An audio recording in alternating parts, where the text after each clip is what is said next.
Masechet Nedarim, traité Nedarim, Daf Tzadi Aleph, feuille numéro 91, nous sommes à la feuille 90, 5 lignes avant la fin. Amar Rapapa dit Badiklan Rava. Rava a cherché à nous tester en nous posant la question suivante. Eshet Kohen Shene Ensa, la femme d'un prêtre qui a été prise de force. Yesh la Ketouba ou En la Ketouba? Est-ce qu'elle reçoit la Ketouba lorsque elle doit donc quitter son mari ou pas? Est-ce qu'on va dire, étant donné que quand elle a été prise de force, alors que son mari est un prêtre, c'est comme lorsqu'elle a été prise de gré, lorsque son mari est un Israël, la ketouba, donc elle ne reçoit pas la ketouba, ou peut-être peut-elle lui dire, Anna, ha, hazina, moi, j'aurais pu rester avec mon mari, c'est mon mari qui a perdu son champ, ça veut dire c'est lui qui a eu une malchance du fait qu'il est un prêtre et qu'il ne peut pas me garder. Et nous lui avons répondu. Matitini, c'est notre Mishnah. Donc la Mishnah dit, la femme qui dit je suis impure lecha pour toi, ça veut dire je te suis interdite parce que j'ai eu une relation avec un autre. Yesh la ketouba, elle recevra la ketouba. Mais de quoi parlons-nous? Il est Mabeshet Israël. Si on parle de la femme d'un Israël, Ibratson, Plum Yesh la ketouba, si elle a été prise de gré, est-ce qu'elle reçoit la ketouba? Et si elle a été prise de force, Mikamitzeral Gavra, est-ce qu'elle est interdite à son mari? Et la Beshet Kohen, donc forcément on parle de la femme d'un prêtre. Ibratson, Plum Yesh la ketouba, si elle a été prise de gré, est-ce qu'elle reçoit la ketouba? Migaram Beshet Israël Beratson, est-ce que c'est moins grave que la femme d'un Israël qui a été prise de gré, qui ne reçoit pas la ketouba, et la lave be'ones. Donc forcément, on parle qu'elle a été prise de force. Vekatani et la ketouba. Et on voit que notre Mishnah dit qu'elle reçoit la ketouba. On s'est posé une question. Amra le barla girashtani, une femme qui dit à son mari, tu m'as divorcé. Mahou, qu'est-ce qu'il en est? Est-ce qu'on la croit ou pas?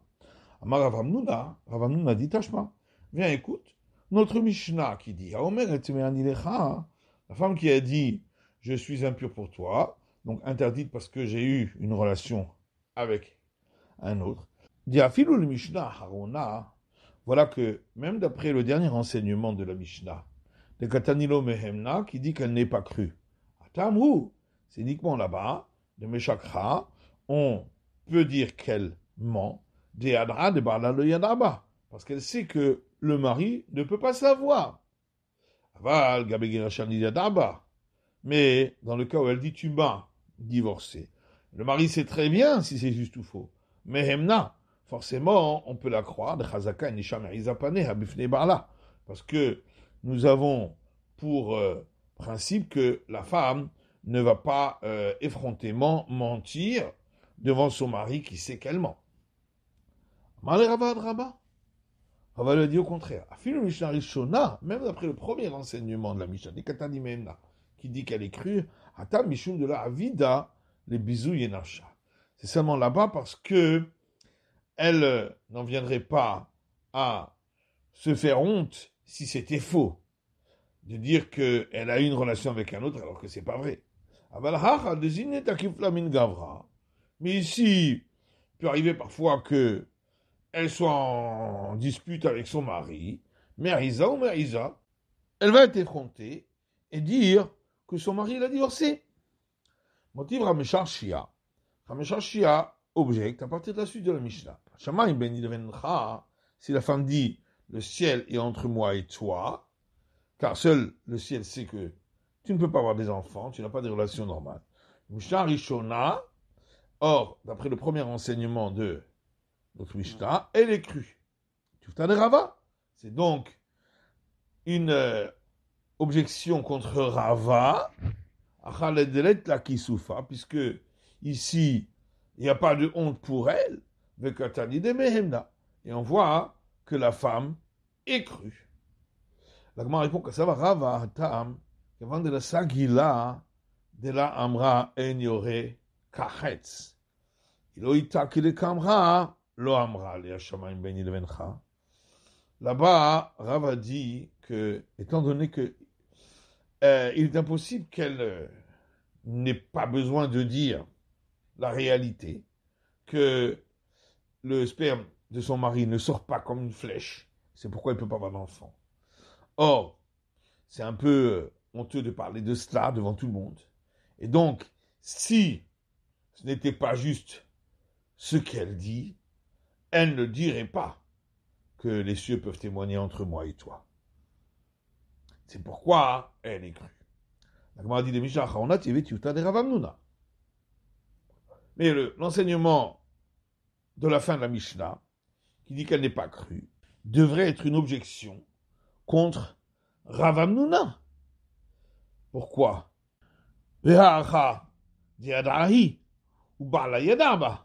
Puisque dans ce cas-là, elle sait la réalité des choses, et le mari également. Et on voit que malgré tout, elle n'est pas crue. Et on ne dit pas qu'elle n'osera pas parler avec effronterie contre son mari. Et l'Agma répond que ça va Rav Hamnuna, Hanami, Higufa Amra. Rav Hamnuna, lui, pense que ici aussi, elle se dit, Yada, que le mari sait comment il a la relation conjugale.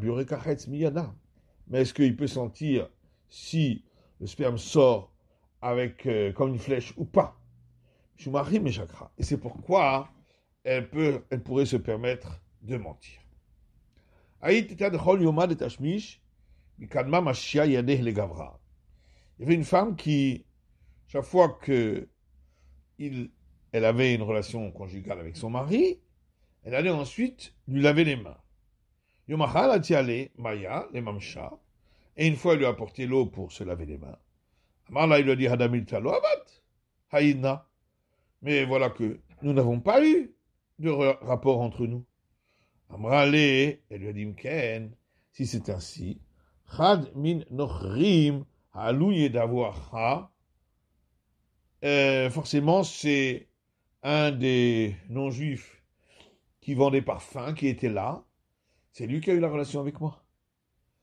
Haïna iantlo dilma minhon, puisque si c'était pas toi, cette fois-ci, donc c'est fort possible que c'est avec des non-juifs. Rav Nachman dit, on ne la croit pas. On dit que elle a peut-être eu des visées sur un autre. Donc il n'y a pas lieu de la croire, comme dit notre Mishnah, Bimelah, c'est ce qu'elle a dit. Il y avait une femme qui, une fois, un jour, elle n'était pas souriante avec son mari. Alors son mari lui a dit, mais qu'est-ce qui se passe aujourd'hui? Amrale lui a dit, mais jamais tu m'as fait tellement mal lorsque on a eu un rapport comme aujourd'hui.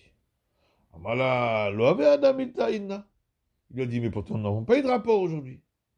Amrale imken halin nochin naftouye d'avoacha. Alors il lui a dit, bah, alors si c'est ainsi, ce sont les non-juifs qui vendent du neft qui étaient là. Puisque cette fois-ci, ce n'était pas toi, donc c'est fort possible que c'est un d'entre eux. Rav Nachman a dit, leur a dit, ne prêtez pas attention à ce qu'elle dit. Elle a jeté son dévolu sur un autre, c'est pourquoi elle raconte ça.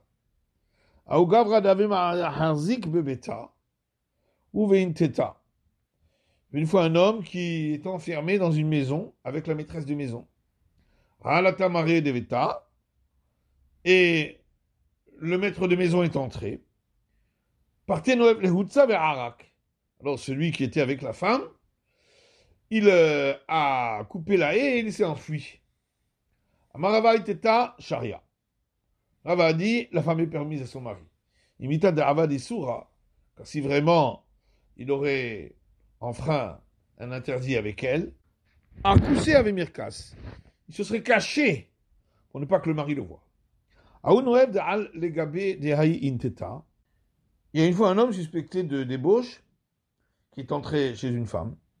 Tagavra et le mari est arrivé. Salik Noef etiv bekalae bava. Alors, cet homme-là est allé se cacher derrière les rideaux qui étaient devant la porte. Vemartan tahle taman, vetaminu hevia. Il y avait là-bas du cresson et un serpent y a goûté. Le mari a voulu manger de ce cresson sans que la femme le sache. Alors l'homme en question lui a dit n'en mange pas de ta'amin chavia, parce qu'un serpent y a goûté et il y a mis du venin. Amar Rava intete sharia. Alors Rava a dit, la femme est permise, c'est sûr qu'ils n'ont pas fait de faute entre eux. Imité d'Arva des Soura, parce que si il avait fait une faute avec elle, il aurait été au contraire content que le mari mange et qu'il en meure pour pouvoir se marier avec elle. Directif comme il est écrit dans le livre d'Ézéchiel, qui n'a afou vedam bidehen, car ils se sont adonnés à l'adultère et du sang est sur leurs mains. La grande pchita, mais ça c'est évident. On aurait pu croire au contraire qu'il a fait un interdit avec elle. Vaïda Marlé, et alors pourquoi il lui a dit de ne pas en manger? Peut-être parce qu'il est plus heureux que le mari ne meure pas, d'avoir une tété à élouiller, pour que la femme, elle soit pour lui maïm genuvim yim taku, comme il est dit dans les proverbes, l'eau volée a bon goût, velechem starim yinam, et le pain caché a un goût plaisant. Kamash Parlan, c'est pourquoi on vient nous apprendre qu'il n'en est pas ainsi et qu'on considère qu'il n'a pas fait de faute avec elle. Adran alar ve'elu nedarim, usi kalam asechet nedarim, c'est la fin du traité nedarim, Mazal Tov.